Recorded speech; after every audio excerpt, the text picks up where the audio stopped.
Bismillahirrahmanirrahim. Assalamualaikum warahmatullahi wabarakatuh. Dan salam sejahtera saya ucapkan kepada semua penonton-penonton video saya pada kali ini. Okay, so hari ini saya, Suryana binti Salimin, akan berkongsi dengan penonton sekalian berkenaan asas kepada sistem fertigasi. Saya merupakan seorang pensyarah daripada kumpulan Fokus Green and Sustainable Energy ataupun GS Energy di Fakulti Electrical dan Electronic Engineering UTHM. Baik. So, apa itu sistem fertigasi? Sistem fertigasi ni merupakan satu kaedah, satu kaedah ataupun teknik penanaman secara moden, yang sememangnya telah terbukti sangat berkesan, sangat memberi kesan yang baik kepada tanaman sayuran ataupun buah-buahan. Fertigasi ni asalnya dia daripada dua perkataan Inggeris, iaitu fertilization dan juga irrigation. Fertilization ialah pembajaan. Irrigation ialah pengairan. Jadinya fertigasi ni dia menggabungkan teknik pembajaan dan pengairan itu tadi, menjadikan kepada hanya satu sistem yang sangat berkesan. Sistem fertigasi ni juga merupakan salah satu daripada cabang teknik hidroponik. Kenapa? Kenapa hidroponik ni? Sebab kita tahu hidroponik ni merupakan satu teknik penanaman juga. Tapi dia tanpa menggunakan tanah, kan? Hidroponik ialah teknik penanaman tanpa menggunakan tanah. Selain itu, hidroponik ni juga dia akan memerlukan larutan zat makanan, larutan nutrien dalam satu takungan air bersih. Jadi kedua-dua ni ada dalam fertigasi. That's why fertigasi ni merupakan salah satu daripada cabang hidroponik. Sistem teknik fertigasi ni kita akan menggunakan sistem pengairan pembajaan. Sistem pengairan pembajaan ke zon akar tanaman secara titis. Media tanaman yang kita gunakan dalam sistem fertigasi ni bagi menggantikan sistem tanah tadi ialah kokopit, iaitu sabut kelapa, ataupun sekam padi. Kelebihan-kelebihan sistem fertigasi. Yang pertama ialah pemberian baja yang sistematik. Maksudnya pemberian baja sistematik, maksudnya kita dah jadualkan pemberian baja kita kepada tanaman tu kepada beberapa kali sehari ikut masa-masa yang telah ditetapkan. Kemudian sistem fertigasi ini dapat menjimatkan air dan menjimatkan masa. Jimat air sebab kita tak perlu menggunakan kaedah penyiraman secara satu-satulah. Siram satu pokok and then menggunakan air yang banyak, kemudian ke pokok yang lain. Dan jimat masa sebab bila kita set je satu sekali penyiraman tu, dia akan terus siram ke semua pokok. Secara automatik dalam masa yang kita tentukan, iaitu 3 ke 5 minit sekali siraman.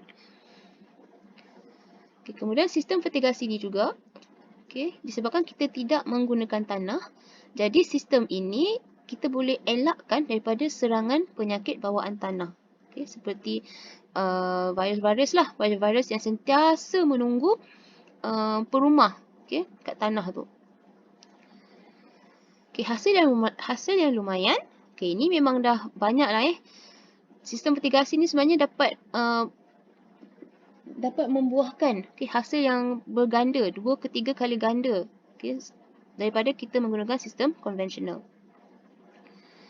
Sistem yang berjadual, ini dari segi pemberian baja tadi ada jadual dia, dan juga dari segi kawalan perosak. Spray kawalan perosak pun kita ada jadual-jadual dia. Penjimatan tenaga buruh, Okay, ini sudah semestinya lah. Okay, sebab kita tak perlukan lagi tenaga buruh bagi pengurusan tanaman kita. Okay, dari segi pemantauan dan juga penyiraman dilakukan secara automatik.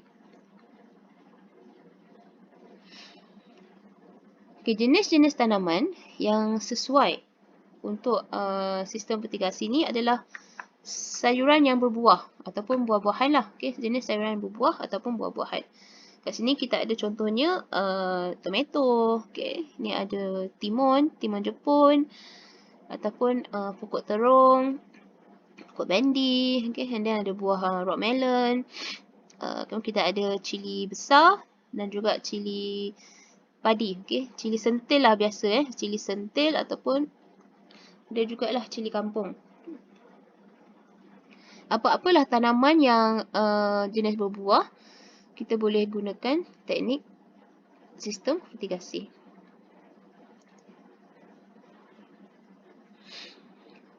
Okay, ada 3 komponen utama bagi menjayakan sistem fertigasi ni. Okay, 3 komponen utama. Kita mesti ada sumber. Okay, kat depan ni ada sumber dia. Sumber tu ialah tempat simpanan bekalan air baja ataupun nutrien. Okay, tangki. Okay, sumber tu ialah tangki. Okay, tempat simpanan bekalan air baja atau nutrien. Kemudian antara sumber dan juga tanaman tadi tu kat tengah-tengah ni mesti ada medium saluran dia, iaitu laluan penyampaian baja dan nutrien. Okay, and then dekat bahagian hujung tu, dekat tanaman tu kena ada alur keluar, iaitu tempat keluaran air tadi daripada medium. Okay, kita nak keluarkan air tu tadi ke tanaman. Okay, ni ialah komponen utama lah yang mesti ada. Komponen asas dia, sumber, medium dan juga alur keluar. Tetapi selain daripada komponen utama, komponen asas tadi tu, ni adalah komponen-komponen lain yang membantu dalam menjayakan sistem fertigasi ni. Kita ada tong, tong baja ataupun tangki. Ikutlah kita ikut kepada berapa banyak tanaman yang kita guna tu lah. Berapa banyak tanaman kita. Kalau tanaman tu banyak, mungkin 1,000 ke 2,000, and then kita menggunakan tangki yang besar hitam ni lah. Okay, in case kalau nak cuba secara kecil-kecilan, mungkin tanaman dalam 30 pokok ke, 50 pokok ke, dan kita boleh gunakan tong yang kecil sedikit, macam tong warna biru tu kan, tong hitam yang kecil, ikut kepada saiz tanaman. Okay, selain daripada tangki, kita ada pump. Pump ni penting lah sebab pump ni yang akan menyalurkan air kita dalam tangki ni ke medium, ke sistem pengairan. So pump ni normally ada 2 jenis lah yang biasa orang guna. Kita ada pump luar ataupun pump aquarium. Dua-dua boleh digunakan, tak ada masalah. Tetapi saiz pump tu nanti yang akan depends kepada berapa banyak saiz tanaman kita. So biasanya kalau pump ni kuasanya dalam 0.5 horsepower, dia boleh mengalirkan baja tu kepada dalam kurang daripada 300 polybag, maybe dalam 250 polybag. So kita masih boleh menggunakan pump 0.5 horsepower. In case saiz tanaman kita tu lebih besar, bawah 1,000 bag, kita boleh upgrade lah kita punya upkan sikit horsepower kita kepada 1 horsepower. Kalau saiz tanaman tu lagi besar, lebih daripada 2,500 polybag, ni tanaman secara besar-besaran ni, so kita upkan saiz pump tu kepada 2 horsepower. Kemudian komponen yang membantu dalam melancarkan sistem fertigasi ini juga, ini ialah penapis. Kenapa penapis ni penting? Sebab penapis ni kita perlukan supaya dia dapat menghalang, dapat halang bendasing-bendasing dalam larutan tangki tadi ni. Bendasing dalam tangki tadi ni, ketulan-ketulan dia, dapat menghalang dan menapislah bendasing tadi tu daripada pergi ke saluran pipe yang akan menyebabkan saluran perpaipan kita tadi tu tersumbat. Okay, so kesannya bila pipe tadi tu tersumbat, nanti kat bahagian alir keluar tu takkan ada air, takkan ada air nutrien lah, takkan ada larutan nutrien untuk polybag kita, untuk tanaman kita. Next, kita juga ada pipe ni ialah pipe micro lah. Okay, pipe micro sebagai aluran keluar air daripada pipe sekunder tadi kepada tanaman.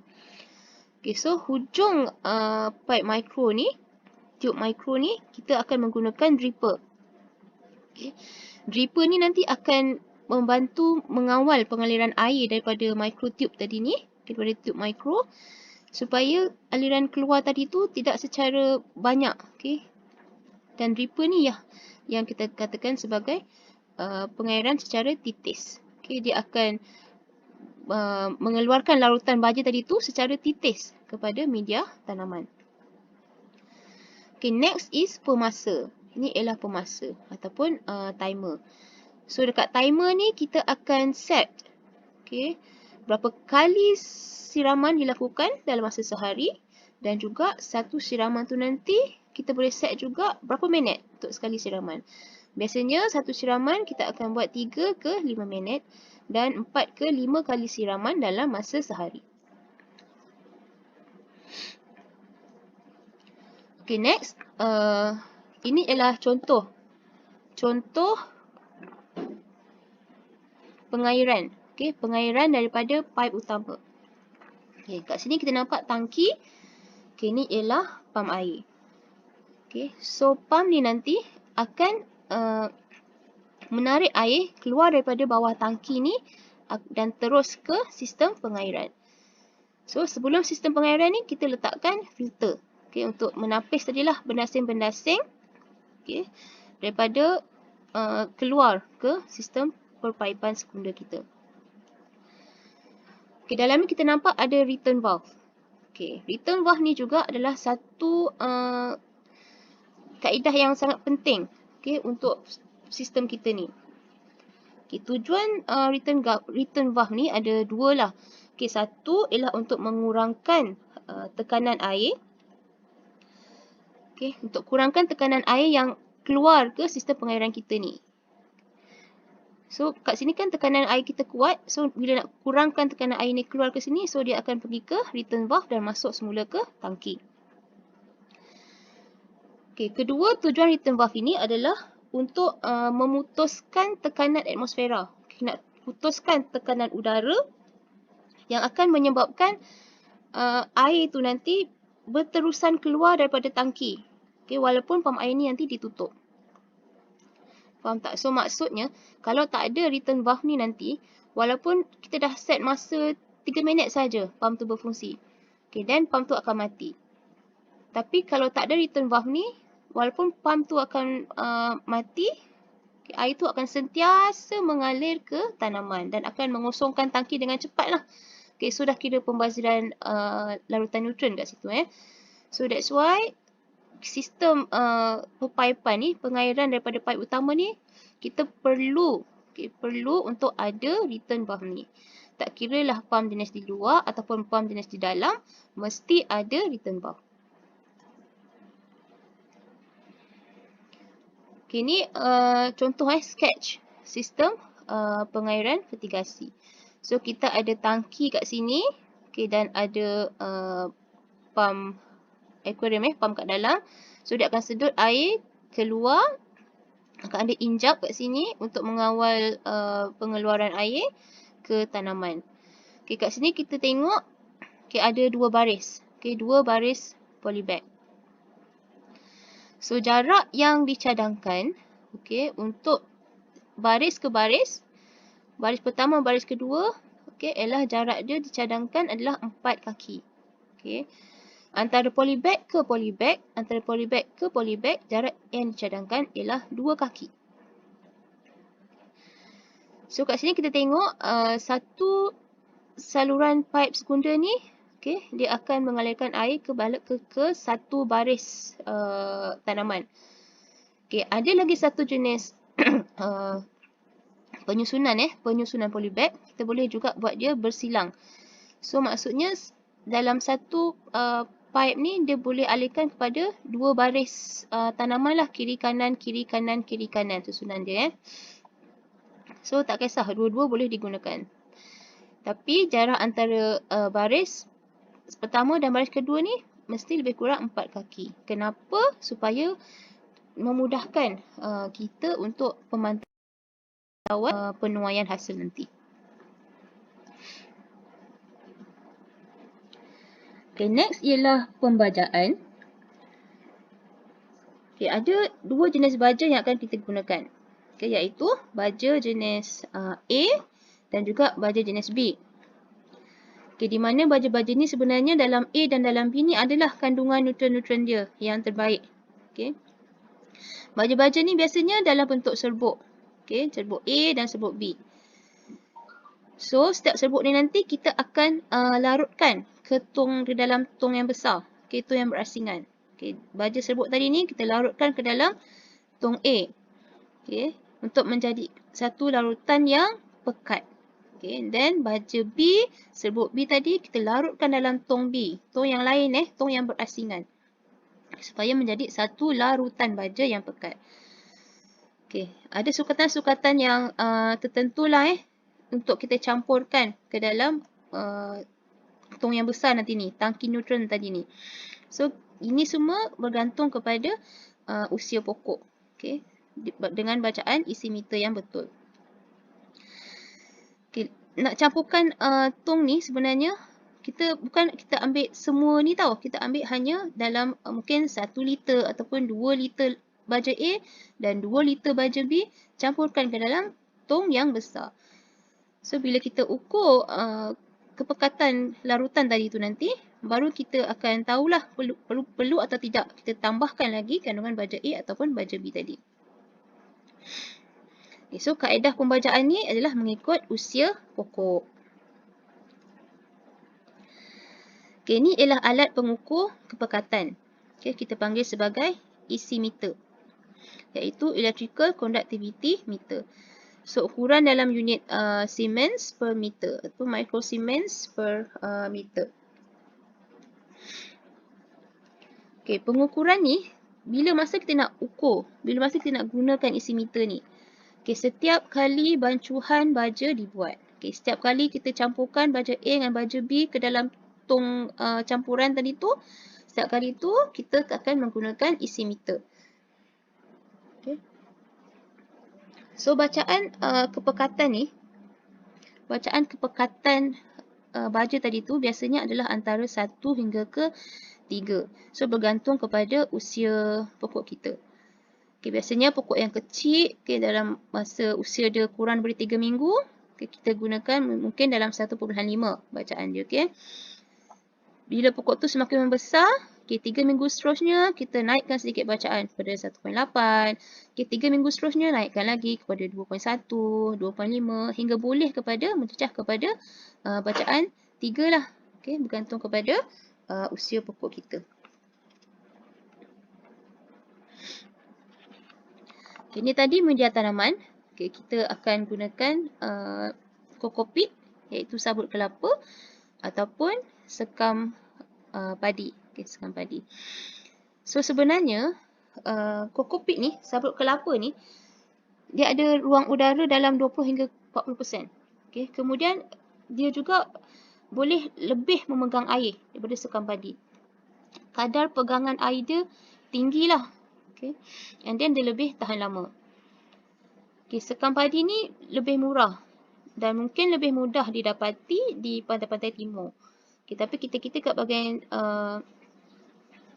sini, bahagian Johor ke mana, kita biasanya akan gunakan sabut kelapa.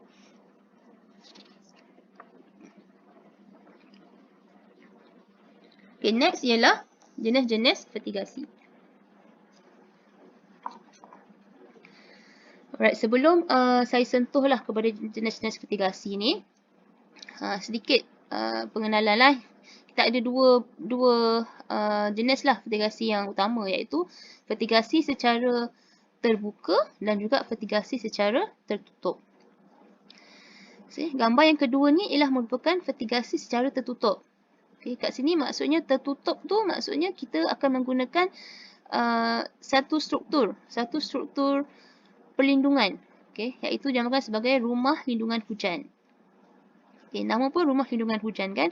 So, fertigasi secara tertutup ni biasanya kita akan halang lah, okay, halang hujan, halang daripada tanaman kita tu daripada hujan lebat. Okay.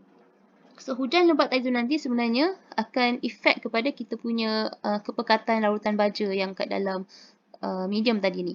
Okay, dia akan cairkan kepekatan larutan tadi tu dan akan menyebabkan tumbuhan kita tidak dapat nutrien yang sepatutnya. Okay, tetapi kelemahan keburukannya ialah kos yang tinggi. Okay, sebabkan adanya struktur yang besar dan besi-besi ni lah. Okay, so dia akan menjadikan kos sistem kita menjadi sangat tinggi. Okay, so alternatif kepada sistem fertigasi tertutup ni, kita akan gunakan sistem fertigasi terbuka. Maksudnya tak ada lindungan kepada hujan. Sistem fertigasi terbuka ni pula ada 3 jenis lah. Okay, fertigasi atas tanah. Kita terus letak polybag ni atas tanah. Okay, kat sini kita tengok ni yang saya katakan tadi satu saluran pipe ni dia boleh alihkan kepada 2 baris, kiri dan kanan. Okay, kiri dan kanan polybag. Okay, next ialah fertigasi gantung. Okay, fertigasi gantung ni ada struktur kat atas dia yang akan menahan polybag ni daripada jejak ke tanah. Dan ada juga fertigasi para. Okay, kelebihan fertigasi gantung dan para ni itulah dia tak akan kena banjir. Okay, risiko banjir dia akan kurang sebab dia tergantung. Okay, dan dia tak akan kawalan-kawalan rumpai ni akan terjamin. Okay.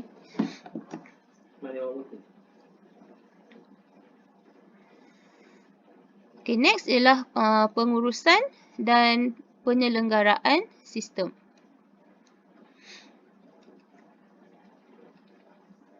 Okay, pertama sekali kita perlu membersihkan penapis. Okay, penapis tu mungkin dalam selang 2 minggu ke sebulan ke, penapis tu perlu dibersihkan. Okay, supaya tahap tapisan tu berada di paras maksimum. Dan kita kena periksa aliran titis. Okay, aliran alur keluar tadi tu, kita perlu check. Okay, ada tak aliran titis tu? Sebab kadang-kadang aliran tu tidak terjadi. Tak ada aliran ke medium. Ni kita kena check. Kena periksa lah. Mungkin setiap seminggu ke 2 minggu sekali, kita kena periksa setiap dripper tu tadi tu. Ada tak aliran mengalir? Okay, kalau tak ada tu maksudnya mungkin ada saluran yang tersumbat. And then tengok kebocoran pipe. Okay, kita akan round jugalah. Okay, sistem pengairan pipe kita tu nanti ada tak mana-mana kebocoran pipe. And then membasuh tangki nutrien. Okay, ni setiap kali untuk basuhan tangki nutrien ni mungkin setiap kali satu season. Okay, dalam 3 bulan, okay, untuk ganti pokok tu kita perlu membasuh tangki baja kita. Dan kawalan serangga secara berjadual. Okay, seminggu sekali kita perlu buat kawalan serangga. Means spray ni lah, spray racun serangga. Kawalan serangga ni kita biasanya lakukan dia pada waktu senja, pada waktu anak malam. Sebab biasanya pada waktu senja tu lah binatang-binatang tu akan datang dan menyerang kita punya tanaman. Okay. So spray tu pun ialah spray yang jenis spray yang pancar besar tu. So kita akan spray dia atas dan bawah daun. Okay. Sebab biasanya serangga-serangga ni akan hinggap di bawah-bawah daun tu, yang hama-hama putih tu kan. So kat spray ni pun kita kena letak secara teliti lah. Okay, dalam satu pokok tu, bahagian atas, bahagian bawah daun. Okay. And then perlu juga ada sistem sokongan sekiranya pokok tu dah besar sikit. Sistem sokongan ni ialah pancang lah. Okay, pancang jenis X ataupun jenis H. Okay, pancang ni perlu supaya kita nak sokong pokok tu bila dah besar, sokong daripada angin yang kuat ataupun hujan yang lebat. Okay, untuk elakkan pokok-pokok kita tu daripada patah. Ataupun bila dah berbuah lebat, so kita perlukan sistem sokongan ni supaya pokok tu tak patah. Sayang pokok kan. So kita gunakan sistem sokongan. Okay, next ada sikit lah tips-tips. Okay, untuk siapa yang berminat memulakan penanaman secara vertikasi. So, pertama kena ada minat. Okay, minat tak nak menanam pokok ni? Okay, kemudian ada masa. Okay, vertikasi ni memang nampak senang, okay, senang dan mudah. Tetapi sebenarnya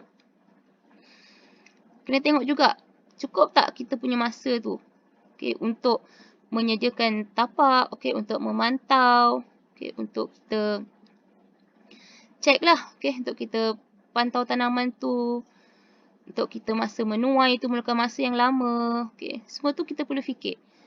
Okay, and then network, maksudnya kawan-kawan yang sama minat dengan kita, okay, supaya dapat berbincang bersama-sama, okay, ataupun kalau ada masalah ke apa, senanglah. Okay, kita akan tahulah tips-tips mereka, macam mana nak menghasilkan tuaian yang lebat, okay, hasil yang lebat. And then perlu ada lokasi. Lokasi kena lokasi yang lapang, okay, yang luas dan tanah yang rata supaya air tu dapat mengalir secara seragam, okay, ke kita punya tanaman. Okay, kajian ni sebelum kita nak mula-mula ni semua kita kena ada kajian. Apa bahan-bahan yang kita perlukan? Okay, barang-barang yang kita perlukan. Okay, dari segi wang, dari segi kos. Semua ni kena fikirlah. Okay, sebelum kita memulakan tanaman kita. Okay, sebelum kita decide untuk memulakan sistem vertikasi.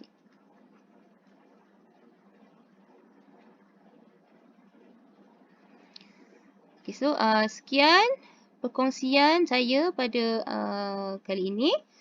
Okay, so lepas ni kita akan bawa anda semua untuk melihat kepada demonstrasi sistem vertikasi yang berada di UTHM. Sekian, terima kasih. Assalamualaikum warahmatullahi wabarakatuh.